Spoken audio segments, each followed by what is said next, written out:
Hey everybody, Communications Director Chris Mosier here, continuing to dig through the treasure trove of content that we assembled during the recent Texas Democratic Party convention in Corpus Christi. We've gotten around now to the full remarks from Austin State Representative and Democratic nominee for the U.S. Senate, James Talarico. Here we go.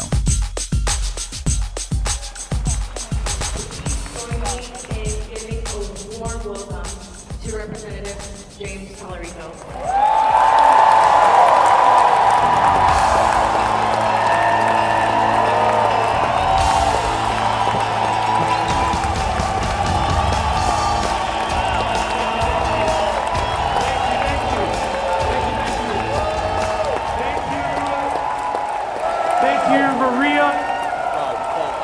Thank you, Maria. I am so proud of the person and the leader that you've become. Thank you for those kind words.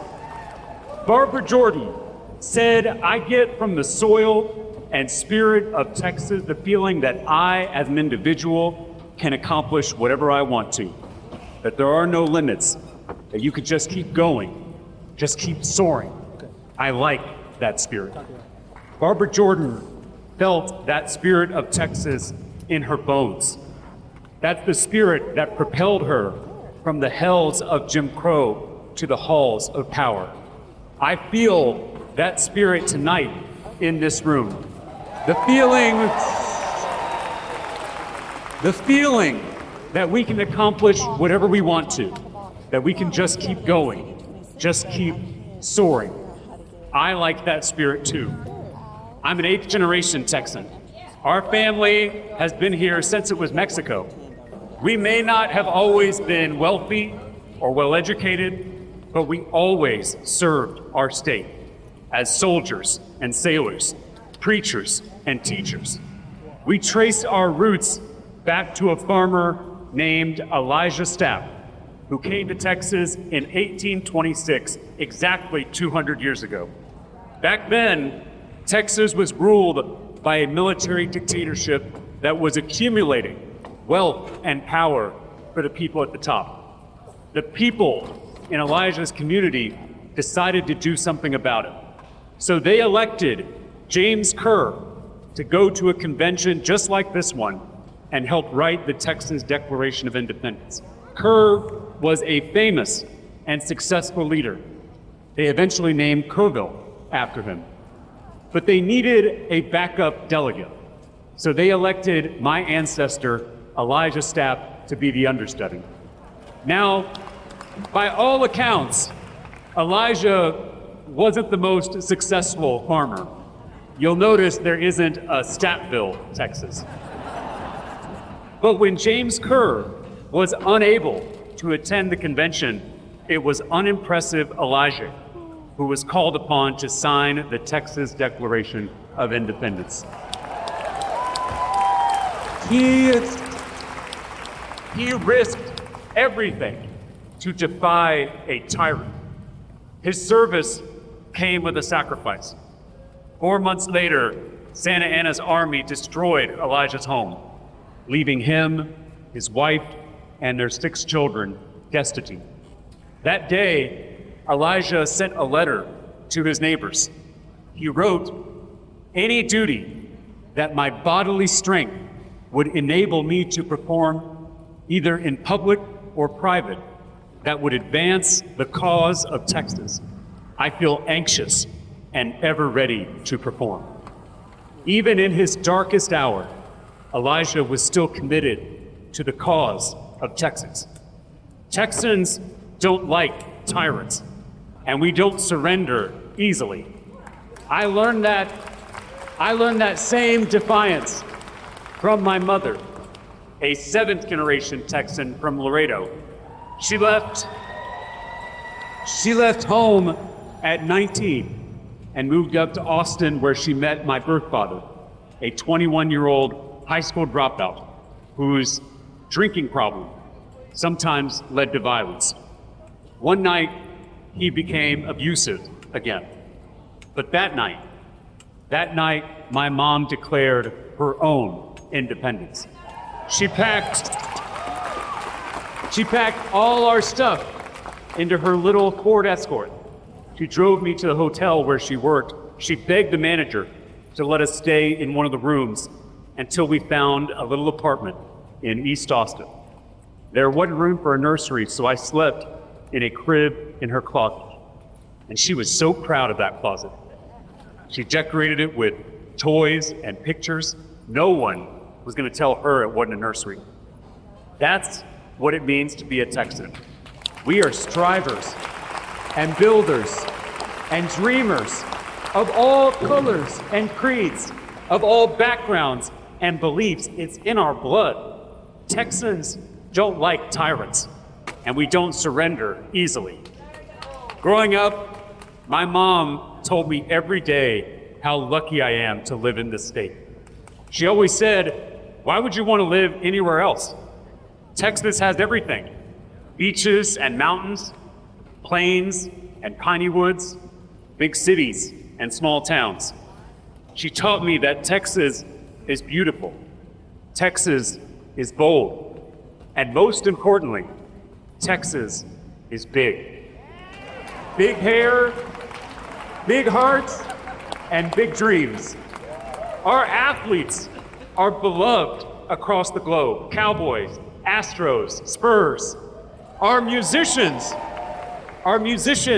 are so iconic, they only need one name: Willie, Selena, Beyonce.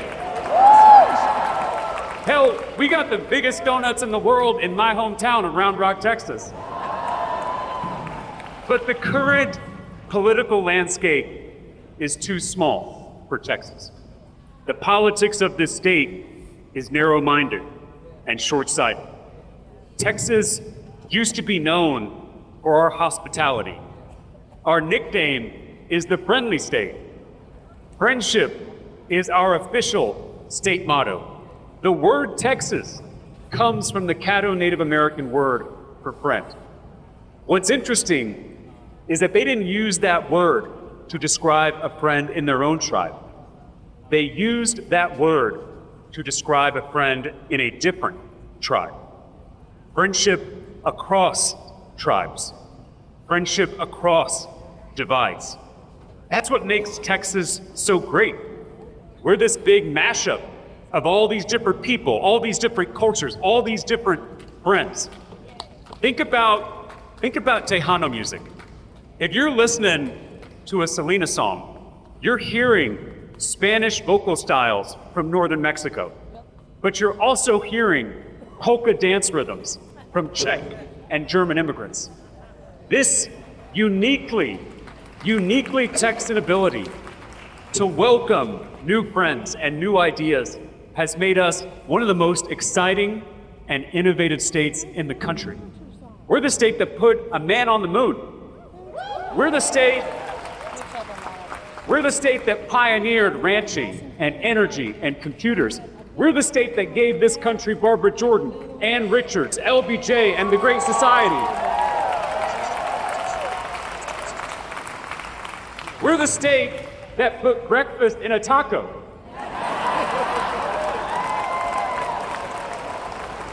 But today we face a new threat. Our state is being taken over by a new kind of tyrant: billionaire megadomes. They're not invading with an army, they're just buying the system. The billionaires who own the social media algorithms, who own the cable news networks, who own the politicians fighting on our screens, they are turning neighbor against neighbor, weakening that spirit of friendship that makes Texas so great. They divide us by party, by race, by gender, by religion, so we don't notice that they're picking our pockets. It is the oldest strategy in the world: divide and conquer. But Texas will not be conquered. At a time when these billionaires are dividing us into different tribes, we need to remember the meaning of our name: friendship across tribes, friendship across divides.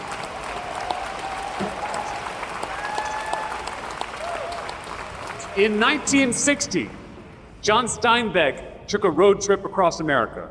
He wrote about the virtues and the quirks of each state he visited. And when he got here, he wrote that Texas is not just a state, it's a state of mind. That Texas state of mind resists any tyranny, whether it comes from dictators 200 years ago or billionaire megadonors today. That's why these new tyrants had to look out of state to find puppet politicians who are willing to do their bidding. That's why they picked Ken Paxton, the most corrupt politician in America. Ken Paxton was born in North Dakota, raised in California, and has a place in Hawaii. Listen, I believe anyone can be a Texan. It doesn't matter if you're an 8th generation Texan like me or a California transplant like Ken Paxton. What makes a Texan is not in the boots or in the truck, it's deep in the heart.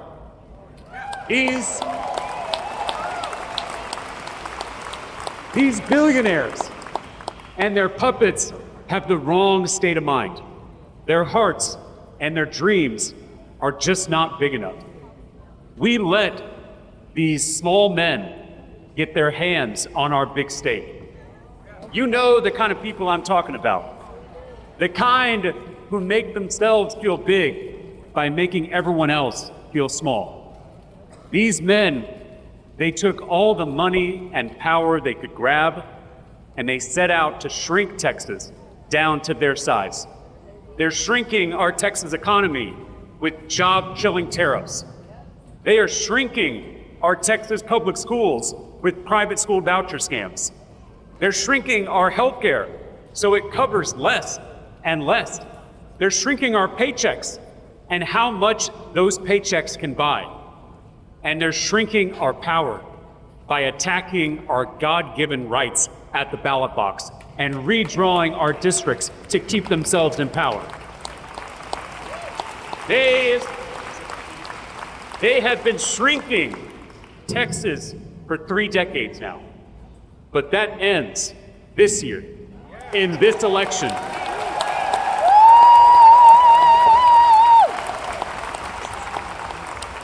In November, we can make Texas big again.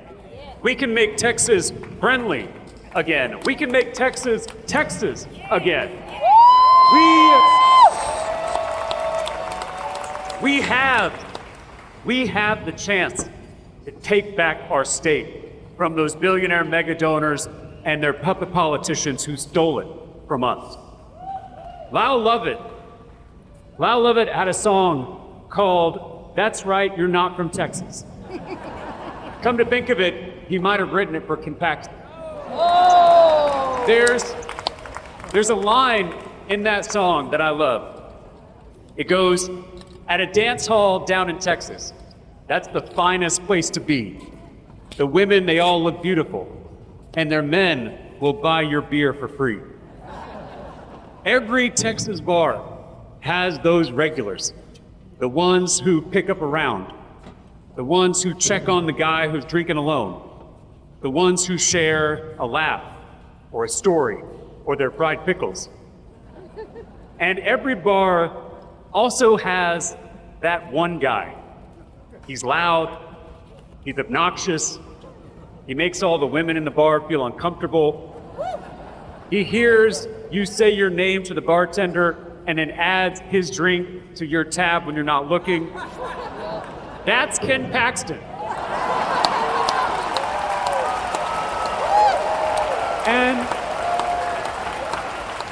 And I don't know about y'all, but I'm done picking up his tab.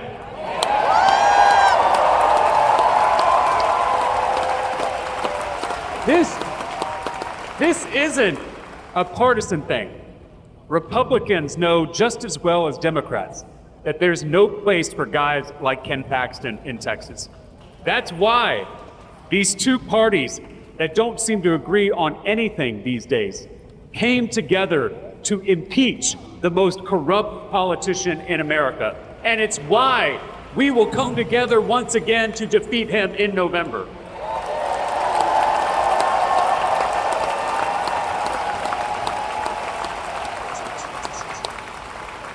The first president of the Texas Republic gave us one piece of advice: do right and risk the consequences. As our state seceded from the Union on the eve of the Civil War, the Texas legislature removed Sam Houston from office because he refused to swear an oath of loyalty to the Confederacy.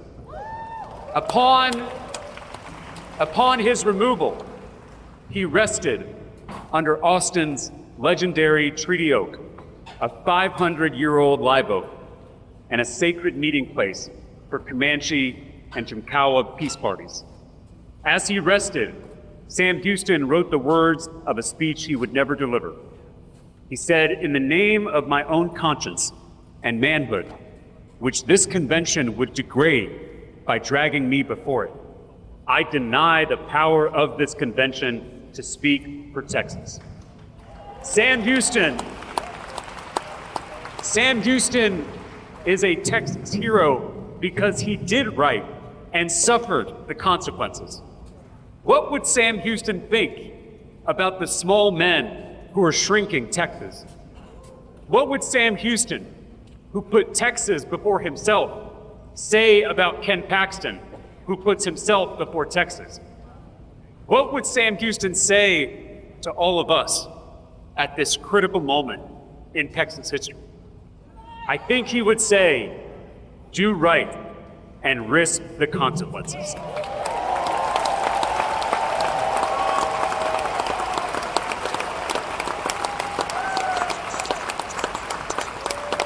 There's an old country song by Gary P. Nunn called "What I Like About Texas." In the song, he lists the rivers and the bluebonnets, the music and the food. But ultimately, he settles on one answer. He says, it's the spirit of the people who share this land. The spirit of Barbara Jordan. The spirit of my mom.